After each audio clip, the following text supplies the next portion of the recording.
Hi everyone. We are so excited that today we have an amazing guest for this week's Monday Reset. She actually has been a friend of mine for quite some time. She and her husband, Seth, however, have been highlighted for many years on having a relationship-based business. And I would say that although she has the most beautiful growth journey, and every time I get to spend time with her or just consume anything that she's doing, a book, a speech, learning from her about how to run market centers, learning from her about how to run a mega agent office, or just being in her space as a dear friend. Alyce is one of those people that lives her life to create connection and to help other humans have a more fulfilled life. And I just think that's so much in alignment with everything that we're doing inside the Legacy Collaborative. So when she said yes to being a part of this today, I was so grateful. And at the end of the conversation, we'll have a surprise for you guys. I think she'll probably have a couple surprises throughout it. However, we have a really cool announcement that we'll talk about at the end as well. Alyce, this is our group. So we always have a variety of people on here. We will have this recording up on the YouTube channel. We currently have over 330 members in the community of the Legacy Collaborative. It's already in 8 countries. The goal is 20,000 people by 2028 and for us to be physically meeting in at least 15 countries by then. I originally said 10, but since we're already in 7, no reason to keep it low. Nice.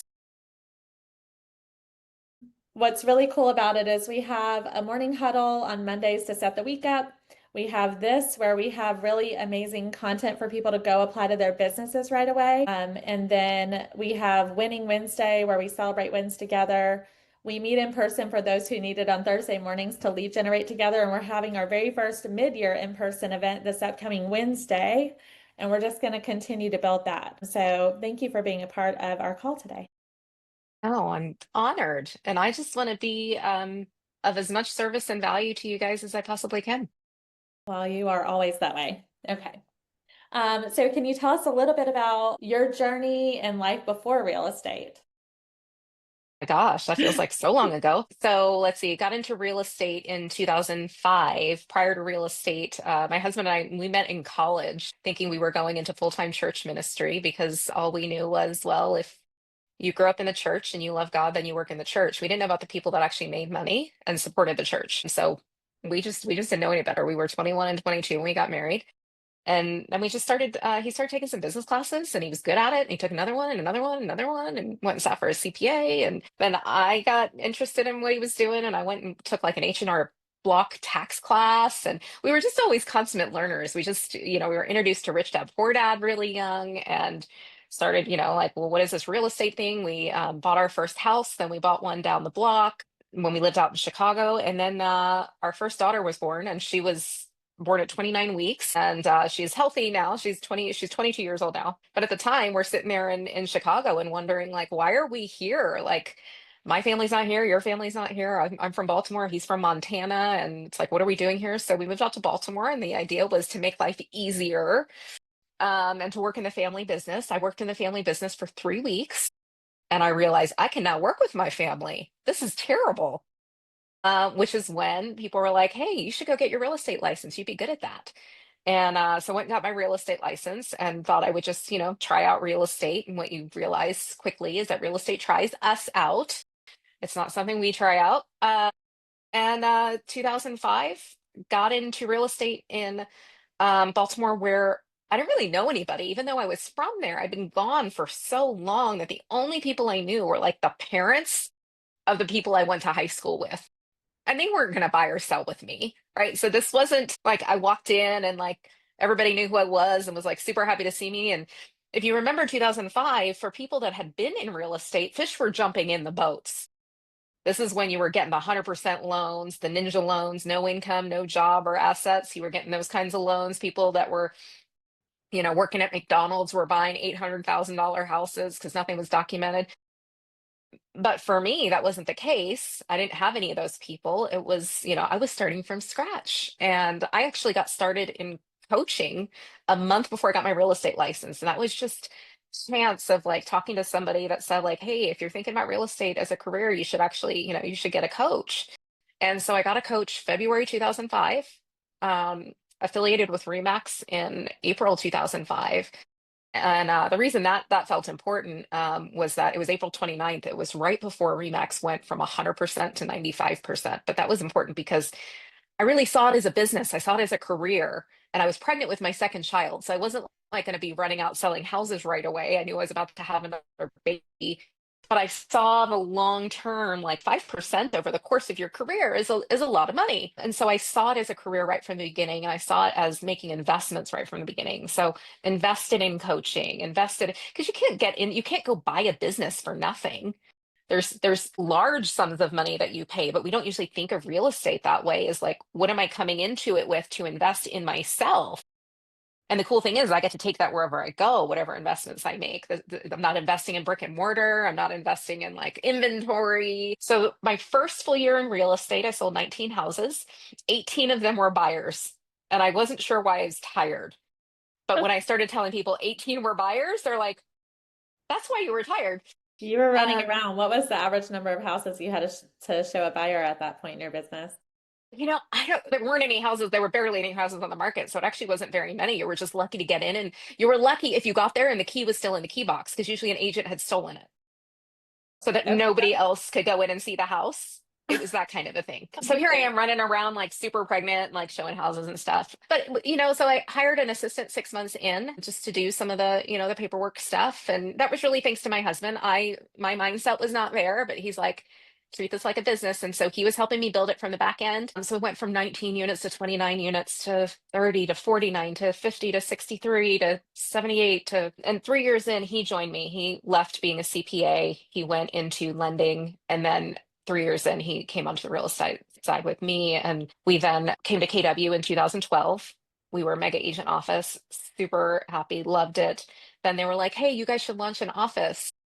My husband was tapped to be OP, launched a market center from nothing, which, holy cow, that's a whole undertaking. Launched that office in Baltimore. And at our peak, our team was selling 200 houses a year. We had 2012, our fourth daughter was born. And 2015, things are cranking along. And this is all referral based. I was not a cold anything. I can count on one hand how many times I've done an open house. Never called a cold lead. I'm a relationship person. So client events, housewarming parties, those were our jam. And so for years we've, traveled the country and we've spoken. And if you've been a never ending referrals or bold, you would have seen us in there talking about client events, because we just really believed that if you treat people well and you build relationships with people, that you're going to have all the business that you want and you need. So that was through 2015, 16. And then Life by Design, fast forward a little bit. Honestly, I got tired. I got crispy. I got burnt out.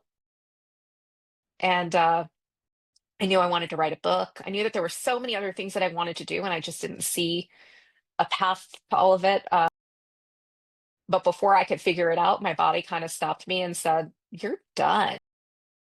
You're done. So 2019, just this giant halt in life. I couldn't, it was like I couldn't leave my room. I was just, my husband asked me, he's like, hey, are you tired of the business? Are you tired of Baltimore, the marriage? And my answer was yes, all of it. I put all of it on the table. 19. Again, fast forward through that a little bit. We just had some really honest conversations about, hey, what's the life we really want to live? What's really important to us? And part of that was a geographic move. And when you're in real estate, how the heck do you make a geographic move? I was like, where's that class? I want that one. And I couldn't find much on that. Um, but I was at the point where I was like, I take a match and I light all of it to the ground if I need to, but I can't be here anymore. And there's a whole bunch of like other stuff in the background with my family that came into play as to why I wanted to move. To fall 2019, we picked up and we moved to Austin as a family of six, and we wish we had done it a lot sooner. My husband still runs the team. He still runs the office. We've since acquired two other territories, two other office market center areas while we've lived in Austin. He'll sell 70 houses via Zoom. from Austin in Baltimore. I'm a maps coach. I coach outside of maps. I finished my book. I got to write a book, a Wall Street Journal bestselling book on raising entrepreneurial kids, a book for moms called The Magic Mom. And through all of this, I needed to make new friends when we were here in Austin. And I say here in Austin, I'm actually in Montana right now, living life by design. We're here for a month. But in Austin, I needed to make new friends. And so I invited 9 women over that I knew, and everyone was like, hey, let's do this again. And it's kind of terrifying. I'm like, how do we do this again? But I don't want to cook dinner. And anyway, it turned into a whole model of how to build community. And what I saw it as was, holy cow, this is the lead generation model for agents to be able to live life in a way that feels authentic and real. And it's called, in the back of my book, I wrote a letter to our 4 daughters and I said, don't be concerned about fighting for your seat at the table. Instead, just go build more tables because there are people everywhere that need a place to come sit. And so I started calling my group table builders. And I would have people message me on social media, oh my gosh, that looks so cool. When I come to Austin, I want to come to your group. And I'm like, well, that's cool. You can always come. But how do we help people start their own tables, build their own tables right where they are? I'm like, I'm never going to Des Moines, Iowa, but I bet there's somebody there that needs to build a table.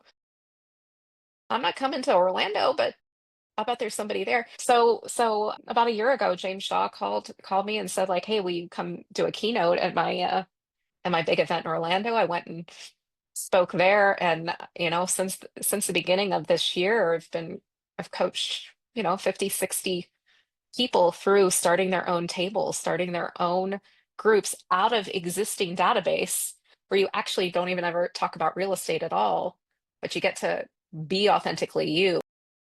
And it generates business, and it generates relationship and friendship in a whole different way. Because honestly, I think the way we're doing client events, the way we've been doing them up until now, I think there's a place for it. I think people should still keep doing them.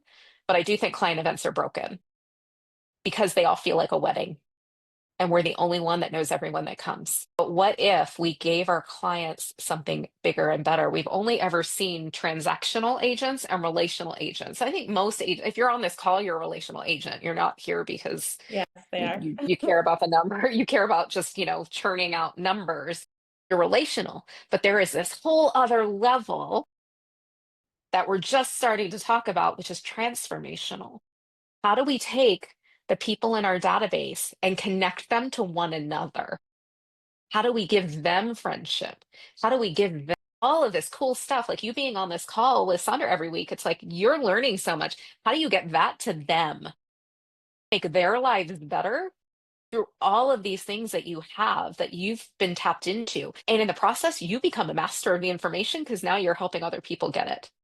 So we basically I created a system and a framework around how we can gather so much more powerfully and in a way where we're connecting our people to one another, that it's not all reliant on us.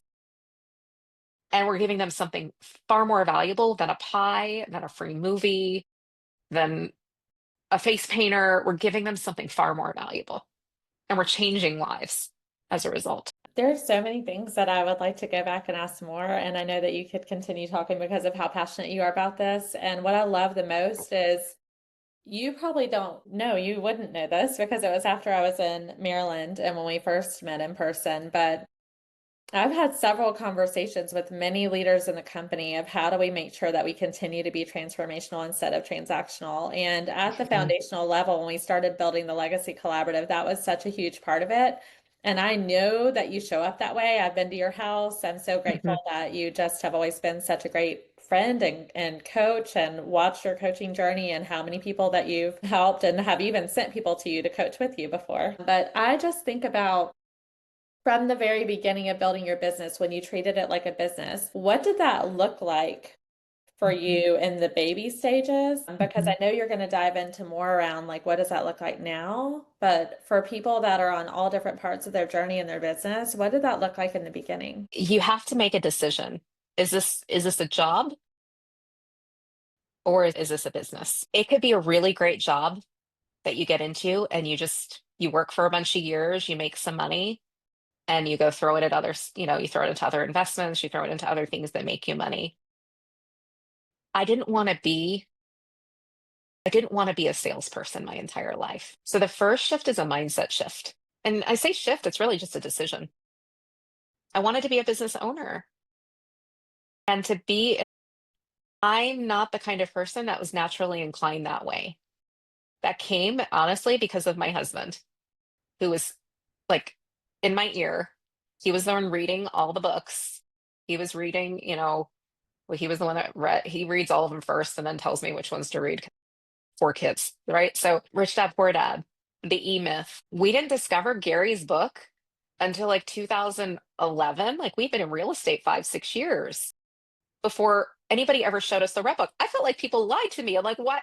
Why has this been a secret? Why has no one told me about this book? Because I've been trying to create this whole time. If I just read the book and just did the things, and the same is true. I mean, the book is old and it's all still true. So honestly, the number one thing was hiring the coach because I couldn't see what I couldn't see. None of us can. We all have blind spots.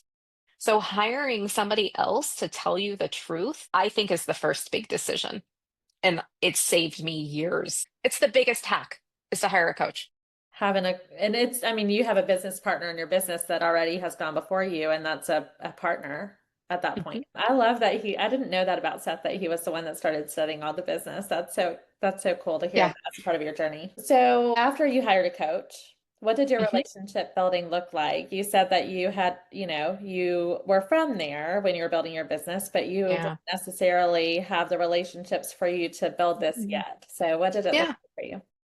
My very first client was referred to me by, there was a lady down the street that watched my kids when I went to work at my job when I worked for my dad. And I told her I got my real estate license if she knew anybody I was thinking or buying or selling. She referred me my first client. They didn't know that they were my first clients. Still to this day, don't know that they were my first clients. But it started with just building relationship one by one. It was coffee one at a time, lunch one at a time. And then when I got a couple of buyers, then it was, all right, I'm going to start throwing housewarming parties for these people because everybody they know is going to be in the same season of life. So housewarming parties really were what were the catalyst for meeting more people at one time. So how do I get more from one-on-one, doing one-on-one coffees to meeting groups of people at a time? Go throw them a housewarming party. And the script that I would use for that was just simply, hey, most agents, what they'll do after you settle on your house is they'll dump a bunch of money into sending postcards to the neighborhood to tell everybody how awesome they are and how they helped you buy this house. I'm not going to do that. Instead, I'm going to take that money and I'm going to pour it back into you. I want to host a housewarming party for you. And I want you to invite all the people that are important to you. I'm just going to help host it. And so we'll do like a Saturday from like 2 to 6. We'll do some heavy hors d'oeuvres. You do drinks and dessert. I'll do everything in between. And then that was my reason. I would talk about that from the buyer consult. Yeah, that's so great. And every time we would see a house, that's what I would talk about. Like, can you see yourself hosting your housewarming party here? And then every phone call after settlement was always about, hey, you ready for that housewarming party? Because there's some people that never took me up on it. But I didn't have a hard time picking up the phone and calling them because I knew I was calling to give. I was calling about their housewarming party. The check has been cashed. They knew that. But I'm calling to like offer them something else of value. So it was very easy to call. So it was the housewarming parties that really were the big thing. Housewarming parties and pies. I love the events where you do it and then they come to you and they're only coming to you if they've RSVP'd. So I think about cost per household. So cost per household on a pie is $10. People love doing the movie parties, but I'm like, to rent out a theater or like per seat, I'm like, you're paying per head, not per household. And the household is who refers you, not each individual person. So you really have to think about cost that way. I wouldn't start with a movie party. I wouldn't start with things that are going to be high cost that way. For me, I'd be housewarming parties, pie parties, and pop buys. I carried pop buys from the Dollar Tree everywhere. They were always in my car. I always did non-perishable because I learned the hard way of things that do die in my car over time. But like ice cream scoops and little kitchen gadgets and all kinds of stuff that have little tags on it. People loved them and they started to come to expect them and it just brought a smile to their face. So those three things built my business more than anything. That's so cute. Okay, so now please continue talking about what the table builders idea looks like. And as you're Mhm. describing this, I would love for you to think about if you were starting over with the knowledge of what the Table Builders has created, Yeah. how would you apply it to starting your So a lot of the advice that I got early on in real estate, not from my coach, but from my broker, were things like buyers are liars, fake it till you make it. In all honesty, my husband and I went to a dry college. We had a dry wedding. We didn't drink. I didn't start drinking until after I got into real estate because it was just like real estate's just so social and like clients will drive you up a wall. Like so I didn't like have like a drink until I was in my late 20s, believe it or not. Why was I telling that story? I we were Just talking feeling about like the Table Builders, yeah. what does that have to do with me? Just this idea that like we put on this mask and we put on this persona of what we think we need to be successful in real estate because we see other people and the way they're doing it. And so we kind of start to do things their way. And like, I just, the way that you dress, the way that you act, the way that you talk, the way that you, and I just felt like there were layers of a mask that slowly I was putting on year after year after year of being in real estate. And if I look back, it was about 2015, 2016 that I was actually really burnt out in real estate, found an escape hatch somewhere. I would have taken it, but we were selling 200 houses a year. I couldn't be what was I going to do? Like I'd already built up this facade of like who I was and how things were and things are great from the outside. I mean, we lived a really great life, had a really great house and all the things. Looking back, I lost who I was in the process of building my business. And looking back, I want to teach people how to build business that's authentically them so that they don't have to escape from it someday. So good. That's so perfect because each person is created perfectly. And Yes. the things that they love and everything about them is uniquely gifted them to connect with other people that want to work with them. So I love that so much. Yeah. W- When we moved to Austin and I just invited some women over, I didn't have a plan. It was just, come on over. We'll have dinner. My oldest daughter and I, we made dinner. And I'm a one-trick pony when it comes to cooking. Like I hate to cook. So if you come to my house, you're gonna get the same meal. And we had a great time. We loved it. Everybody had a great time. I think we've all experienced this where you've had people over, you've gotten together with people, and somebody says, "Hey, let's do this again." And in the back of your mind, you kind of know, like, yeah, that would be awesome, but that's never happening. Because somebody's got to plan it, somebody's got to organize it, somebody's got to host it, somebody's got to figure out the details. So you kind of know in your gut, like, yeah, chances of this actually happening again are slim to none. And I started to think, well, we're at a company of systems and models. So, what would it look like if we created a system and a model around having people gather in a way that they actually have the opportunity to leave better than when they came every time? Because I don't know about you, but I've been to some girls' night out opportunities that have been awesome, have been fun. I've been to others that I had just wished I had stayed home and kept on my jammies and had some ice cream and went to bed early because they get negative or they get just somebody had too much to drink, or somebody starts airing some dirty laundry, or somebody's just a negative Nelly, and you just don't know what you're going to get when you go into those opportunities. So somebody invites you out, and you're like, should I go or do I not go? Do I go? Do I not go? And you're faced with that decision. But what if you had an opportunity to go to something that you're like, I know that I'm going to leave better than when I showed up. But if we could guarantee that, what does that look like? So that was the exploration I went down. One of the biggest obstacles for me was, this sounds silly, was food. I got to feed these people because I'm not paying for dinner every time. So I called everybody and I said, hey, if we were to do this again, would you mind chipping in for the cost of dinner just to take the stress off? They're like, yeah, no problem. And I was like, well, that was easy. So I was like, all right, 25 bucks. I can have something really nice catered for all of us. Easy. All right. And so then I developed with my coaching background and just a bunch of stuff I've learned over the years, developed a framework for how we set up the evening. And so when people come in, so I personally do like a 6 to 9 on a Thursday night. People trickle in from 6 to 6:45. They're coming in, there's flowers, there's name tags printed, there's dinner, they're coming in and that's when they do the small talk. But that's the only small talk that happens all evening. Because this is really for people that are like, you know what, I'm tired of small talk. Because I don't want to go to another thing that's just, hi, how are you? Where do you work? What do you do? How many kids do you have? How long have you lived here? And that's the end of the conversation. Just shoot me. I'm too old for that. And I don't have 30 years to make a 30-year friendship. I need friendship to happen really fast. And I think we have been sold a lie that making friends has to take a long time. We hadn't until now figured out how to do it. So C.S. Lewis has this quote that everything that I do is based around now, which is friendship is born at that moment when one person says to another, what, you too? I thought I was the only one. Because the minute you have that experience with someone of like, wait a second, you too? Your first year of real estate, like that happened to you too? Like all of a sudden, like we're besties. We're in it, like we've got this thing we bonded over. We're friends. So how do you make that happen? Create an invisible structure to the evening that's going to allow that to happen.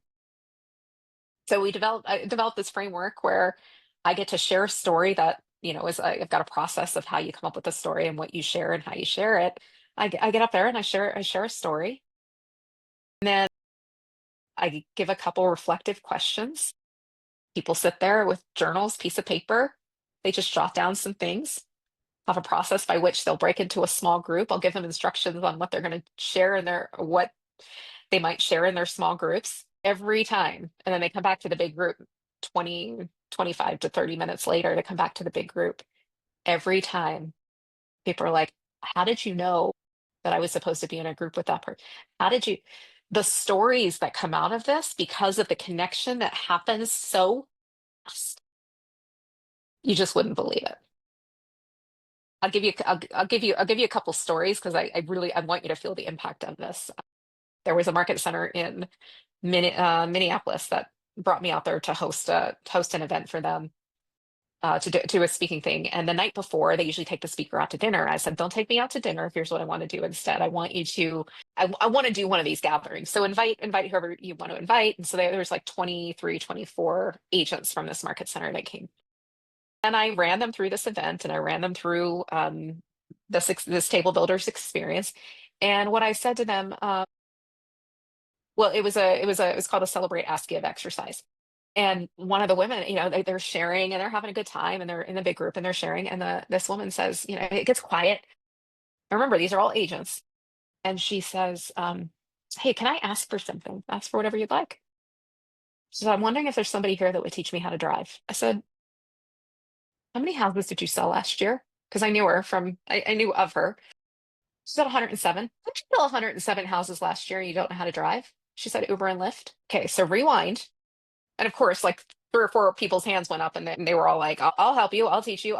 They were all either in the same market center or adjacent market centers, and they didn't know that she didn't know how to drive. How many places are we that we think we know people, but we don't know people? Some of you might know Sylvia Vega. She's in Altadena. She was out where the fires were. She did not lose her house, but she was out of her house for like 3 months. She's a KW agent. I've been coaching her for about a year and she's been doing these events. And her last event, right before the fire, she had 12 women over. And these were women from her farm. So some she knew, some she didn't. There was this woman that came, she didn't really know. Nine women came. She's like, I think she had an okay time. And at the end, when she asked for feedback, because I teach how to get feedback from it, she said, I've been playing bunco with the same group of women for 12 years. If you had asked me before I came here, I would have told you that those women knew me until now. Because the women in this room know me better than the women that I've been playing bunco with for 12 years. When we did this with the Pivot community, James's community in Orlando, 360 people in a room. So the cool thing about this is it doesn't matter how big or small the group is. We can run this with 10,000 people. I can run this with 10 people. When they were in the room, they're a very tight knit community, and so ran this exercise and are like, I'm on the call every morning with these people, and I did not know these things. It's all in the structure. It's all in this invisible structure that we put into place to help people connect really fast. And I think we are all starved for connection and community. Every last one of us. COVID exposed even more of that. In a world of AI where we don't even know what's real or fake anymore, it's just going to get worse. face to face is going to be so much more important. So I look at every agent and I'm like, I mean, throw in the chat. How many Mets do you have in your database? I'd be curious. Like, just give me a rough number of how many Mets you have in your database. And we'll work with some real numbers here. Carlin, 1,100 Mets. That's amazing. Give me a couple other numbers. I'm okay with guesses at this point. I'm not going to know. I'm not following up. I'm not checking. 80. Ashley, Britt, Paloma, Jeff, Pamela, Nicole. Any others? I Well, am one or two just more. starting, so Okay. What's a Met? Thank you. Me and my jargon. I was So just gonna fix that. I'm so glad you asked. Thank you for calling me out on just using words randomly. Met is somebody in your database that if you saw their name and you picked up the phone and called them, they would know you and you know them. So it's not some like cold person that came in and you're like, I don't know who they are. Somebody that you're like, no, I know who they are. They know who I am.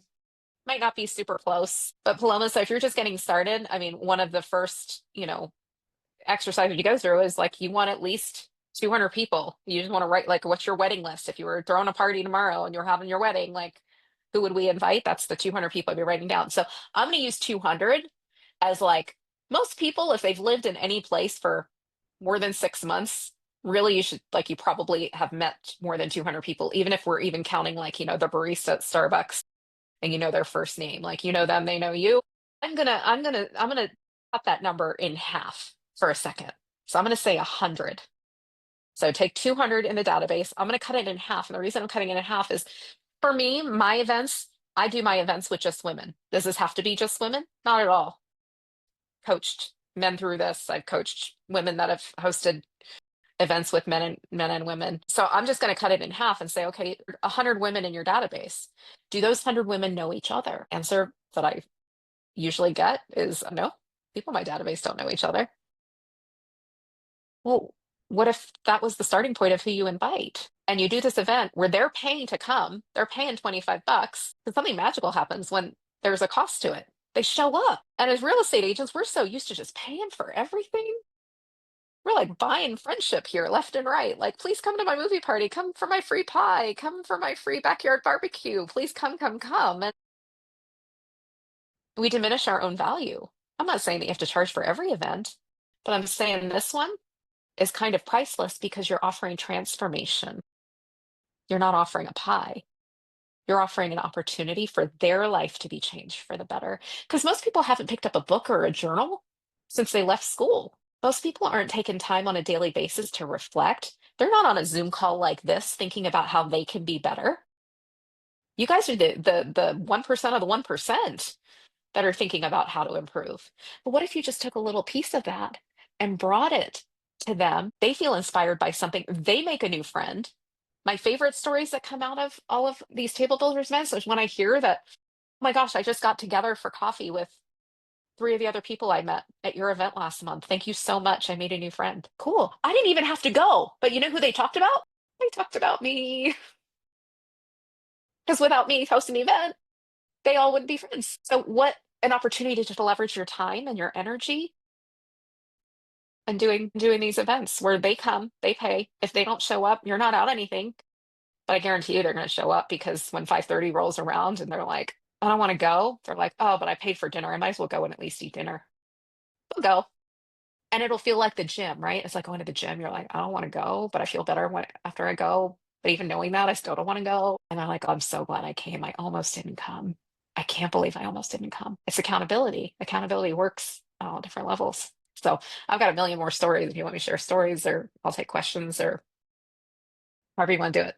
Well, thank you so much for breaking it down to the simple that anybody on here at all could apply their business. And just because Yeah. people that do happen to show up for these are people that care about other human beings, no matter Mhm. what their GPS or business plan already looked like for this year, this does Yeah. fit in it. Whereas sometimes when they hear strategies, it could seem like a distraction or they could just listen to the next shiny object. So thank you Mhm. for this. Yeah. So yes, let's go ahead and ask questions. I know that you guys are really great at writing questions down, and you need to ask whatever question is going to help you go take action on this so that you can give Alyce the return on her time that she's invested with you as your partner for this hour. So please go ahead and ask There your. really, there are really only two things as you're coming up with questions. There are only two things that as a realtor that really drive the needle: developing relationships deep and wide. And what I love about this model is that it allows for both in a very seamless way. Because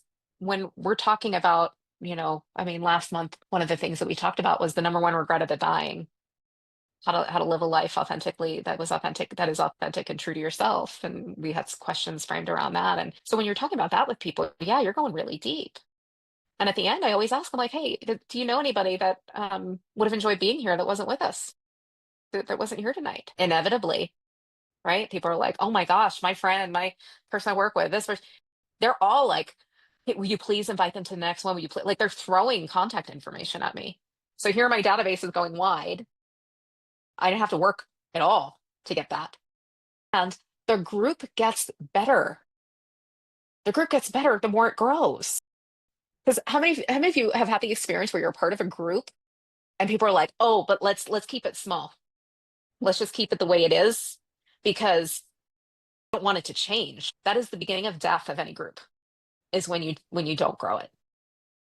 But it's usually the reason people say that is out of a good place, because they value something and they treasure something. It's because they don't know how to grow the group and maintain a sense of intimacy and sharing and collaboration.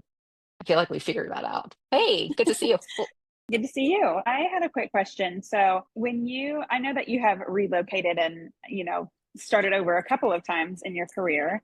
And I guess my question is, when you started doing these events for the first time in a new place you hadn't done them in yet, what was your ratio of people invited versus people who showed up? Well, I think there's a ratio you're missing there that we want to include in the middle, right? So there's people invited, people that RSVP'd and said they were coming, and then people that showed up, Got it. right? Because number of people invited, I throw this out in the Facebook moms group in my neighborhood. Who's invited? I'm inviting any woman that wants to show up. That's my MO, because Okay. I don't know who I don't like. There's so many people I don't know anybody. So I'm like, who else? I just start out there like, hey, if you're craving friendship, connection, and community, and you're ready to have intentional conversations, and you're tired of small talk, you might want to check this out, and it will attract the people that you want. That's Have you ever had, okay, so as someone who has insecurities around hosting events, because I think people don't want to come see me, when you first started doing this, did you partner with someone for the cost? Were you fronting all of that? Was there a cost? How did it start from, an invite in a mom's group on Facebook to an actual successful event with lots of people coming? Yeah. So my first event was 9 women, and those were people that I knew. Those were people like, a couple of them from church, a couple of them were agents, honestly, because I didn't like, yeah, moving to Austin, I didn't know anybody. So they were agents, were a couple people from church, might have been a couple of moms from kids' school.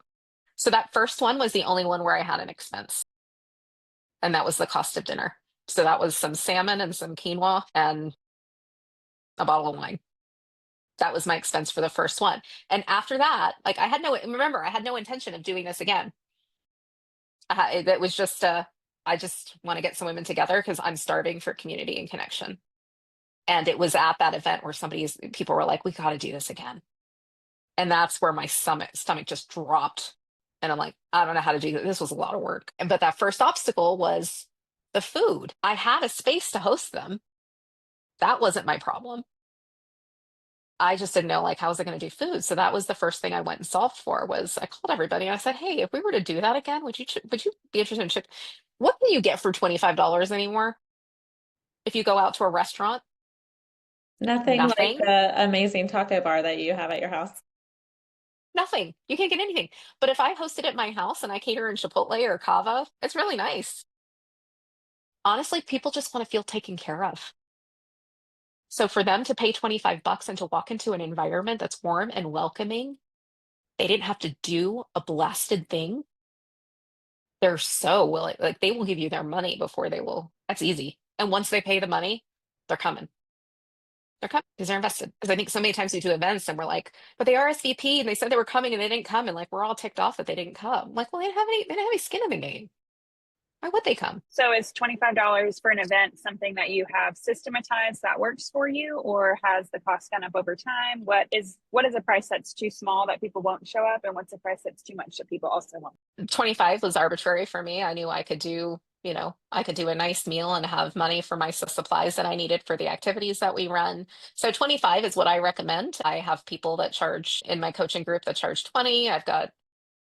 I raise my price when I get within 2 days of the event to try to persuade people to RSVP sooner. Doesn't always work. They still RSVP late and they still show up.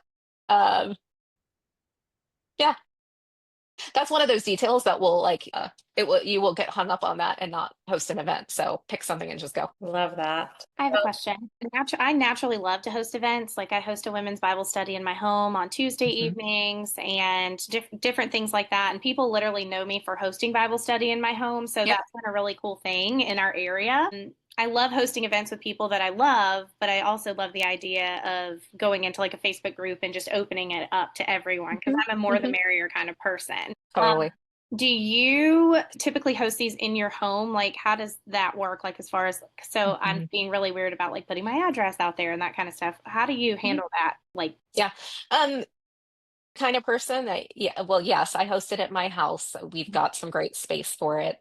It works for us.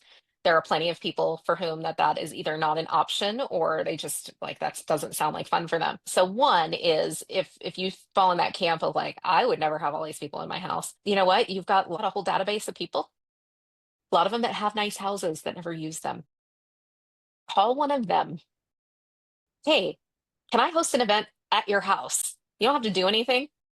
I'll do all the work, but we'll have it there. Think about your allied resources or your lenders, your title.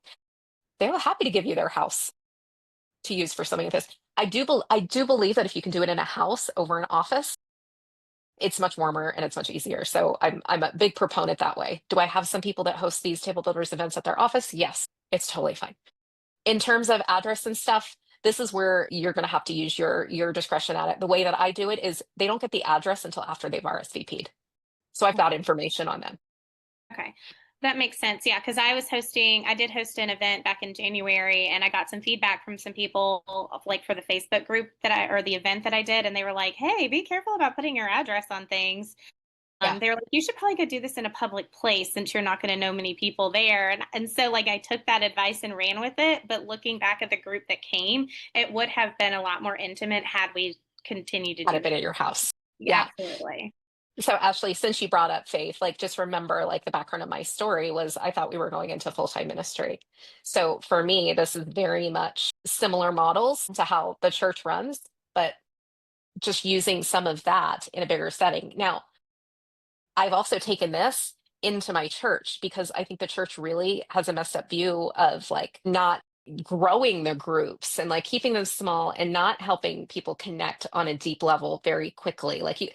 I've been to Bible studies for years and years and years, and it's like they don't know me very well. And it's only because they just didn't have that structure to back it up to help people connect really fast. So I think it's a model that if you're already doing those things, like this would be really seamless for you. It would feel really simple. It would feel really easy. And I think really fulfilling it just in a lot of different ways. Absolutely. Yeah. And as far as activities that you do, like, do you like paint nights or is it always just like table conversations? What does that structure look like? Yeah, there's always going to be the table conversation. That will never, ever, ever go away. There's a lot that I do believe in like kinesthetic learning. So some of the activities we do are even just around like how do we exchange information and share it, and how do people exchange contact information, and then so the activities like the last one we did like a flower bar, but it's tagged on at the end. Okay. So it's not the focus because that's usually what we're used to. Like, hey, girls' night out, we're gonna do a paint night. But if all you do is like when I paint, I'm quiet. I am focused. I am painting. I am not talking to any of you. Right. So it's neat in theory, but it's not actually accomplishing what we think what we actually want. So the activity is ancillary. It's not the focus. And everything we do in the evening is always optional. And it's part of the scripting that I give of just like, hey, freedom of choice. You get to do, you get to share whatever you want in your small group. And here's my suggestion. I'm just going to make a suggestion should you decide to take it. Because these are all grown adults. They don't have to do anything. And because everybody's coming in with a different frame of reference. For some of them, this is a stretch to even walk in your door. And them showing up was the biggest win. And so if we're sitting there feeling like, oh my gosh, they showed up and they didn't journal, they didn't write, they didn't talk, they didn't, like, we're making that about us at that point. Them coming in the door, that could have been the biggest win ever. And then there's some people that'll be totally engaged, like, this is so cool, I love it. And they'll be very verbal and we'll feel good about ourselves because they gave us that feedback. But we won't get that feedback from everybody. The feedback will come though, is like, do they want to come back? Do they have friends? Because I've been shocked by some of the people that I'm like, I thought they were miserable the entire time. But it was more they were just out of their element. They just were like, this is so different. This is really like they're tapping into something new. For us, this is normal. I was gonna say that, Alice, because when you mentioned earlier, people haven't picked up a journal or a book since school. What I found is depending on how long people have been in the industry and even, in specific environments or in coaching conversations, that's not a typical experience for people to have, and we forget that. So Yes. even though the gift might seem like a really nice gift to anybody on here, the gift that you can have if they only come one time can completely transform their entire family, and we don't think about Yeah, because it's not these massive things, it's these little things. Even them just having a minute or two of quiet for them to just think and reflect for themselves. Most people are busy and they're running all day, so they can avoid their feelings. So you're just giving them an opportunity to just sit and reflect and be with themselves. That's massively valuable. So good. Unless anyone else has a burning question that they definitely want to get answered, I want to be sure that we share with Alyce the one or top two things that stood out for you so that she can hear those things and continue to grow, because we're all excited about having feedback and continuing to grow. So what stood out for all of you guys? What really stood out to me was just how authentic you are. You're just being you and asking other people to join you in that. And it doesn't feel stiff. It feels natural. And that's what community is supposed to feel like. So that's what really stuck out to me. So thank you. Yeah, thank you. That's like one of the best compliments ever. Thank you. Yeah. I think what stood out is I just love the way you presented your event as like get out of small talk and let's be intentional, and then you have activities. And like my mind is just been going for all the different personal development things I've done over the year at events and things and what I could bring and getting women together. So it's just an exciting concept. And you hear like, oh, throw an event. And I'm like, yeah. But now I'm like, wait, I'm cooking. So it just really. Yeah. And just to be clear, I mean, you can create them yourself, or, what we do at Table Builders is we basically give them to you. We give you an event a month and script the whole thing out for you so that you just get to be with your people. Like you don't have to be in that space of like, okay, now I have to be a educational designer and come up with a thing. It's like, no, like we create a community of community builders, because community building is also very lonely. Yes, it can be. And what I love about the people who showed up here is I know that they all naturally are designed that way. And I feel like they can use what you talked about today and understand how to either improve on or just go take action on being that way more often in the community they're a part of right now. So thank you for making that possible. Yes. For me, the discovery of what really is my natural tension in life and how I can really impact someone else's life without having what you just said. Okay, I need to really create a different career in order for me to just input this one here, but allows me to still get to know myself even better so I can really serve others better. It's not just one thing. It's not one way. Now I want you to find freedom in like, be more Paloma. Like, how do you be more of you? How do you be more of who you are, Ashley? Yes. Carlin, how do you be more of you? Jeff, how do you be more Jeff? How do you be more Britt? Like, that's what we're going for, because becoming more of who you already are is actually what I think what winning looks like. You said something, you said building a business that's so authentically you that you don't want to escape from. And that really hit me hard because we all go through ups and downs in lives and hard seasons and different things like that. But what is that foundation that you're building that Yeah. you want to lean into it instead of escaping from it? You hear people Yeah. say, oh, Friday's coming. I'm going to have that glass of wine and I'm going to check out, or whatever the case may be. And we all might need that for a moment. But I definitely never want to feel that about the thing that I'm spending the most time with, my family, in my marriage, in my business. Those are things like in my church, like that kind of stuff. I don't want to escape from those things. Yeah. That. Yeah. I wish that's exactly what I wish somebody had told me 10 years ago. I really do. So I'm glad that you're getting that and hearing that now, and you're designing accordingly, because it'll make a world of difference, especially in an industry that we're in that is so so into comparison. Like if I'm not seventh level, somehow I'm less than, and it's like, no, that's just not true. It's not what I was designed to be or do. So why am I chasing that thing? Thank you. It is 2 o'clock, and I promised all of you that we would have a special surprise. So even though we don't know the location specifically yet, we know that it will be in this area, and we actually based the dates on Alyce's availability. So Alyce is going to be our speaker, our keynote at our September event for the very first annual 2026 personal and business planning event that we're going to do in September. So you will have the opportunity to spend time with her in person and have a much deeper conversation. So we're really, really, really grateful for and excited about that. And how do they get in touch with you if they have questions or would like to know more about Table Builders, Alyce? Great question. Facebook, Instagram, always great options. I will also here, I'm gonna put my cell in the chat. That is there, and my email is right there. So Alyce at alycedaily.com, and I spell them both very weirdly. So just watch all of the I's and the Y's. But email, text, Thank all the you. things. Thank you so much. And we just really are so grateful for you and so excited about what everyone's going to do with this. And make sure the biggest thing is, even if you never reach out again, reach out and tell her what this did for you and how you were able to help people. She loves hearing your stories and the transformation this causes. That's what she's most passionate about. So please let her know about it. All right. Thank you guys so much. Have an amazing rest of your week. And thank you so much, Alyce. Thank you all. Have a great day. You too. Bye.